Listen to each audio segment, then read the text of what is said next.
મહાનગરપાલિકામાં કોર્પોરેશનની ચૂંટણીમાં આમ આદમી પાર્ટીમાંથી ચૂંટણી જીતી કોર્પોરેટર બનેલા અને ત્યારબાદ ભાજપમાં જોડાવાના અબરખા વચ્ચે સસ્પેન્ડ થયેલા કોર્પોરેટર રાજેશ મોરડિયા સામે ઉત્તરાણ પોલીસ મથકમાં 2 અલગ અલગ ખંડણીના ગુના નોંધાયા છે. જેમાં એક વ્યક્તિને તેમનું ટેમ્પરરી સ્ટ્રક્ચર તોડાવી દેવાની ધમકી આપી 1 લાખ રૂપિયા પડાવી લીધા હતા, જ્યારે બીજા કેસમાં ડામર રોડનું કામ અટકાવી 50,000 રૂપિયા પડાવી લીધા હતા. બંને બનાવમાં પોલીસે મોડી રાત્રે ખંડણીના ગુના દાખલ કરી રાજેશ મોરડિયાને તેના ઘરેથી ઉંચકી લઈ અટકાયત કરી છે. રિપોર્ટર નૈતિક રેશમવાળા, સુરત.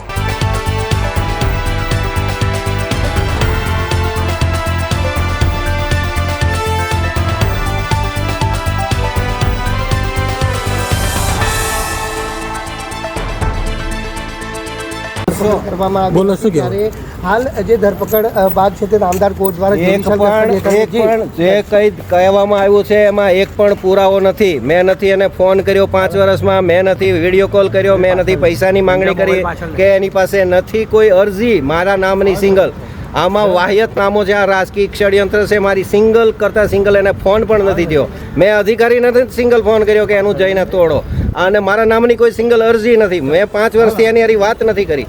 આ એકદમ રાજકીય ષડયંત્ર છે મને ફસાવાનું. જે હું અત્યારે કામ કરી રહ્યો છું એ કામને અવરોધરૂપ સાબિત કરવા માટે આ એક ષડયંત્ર છે. તો આ હતા રાજેશ મોરડિયા કે જે આમ આદમી પાર્ટી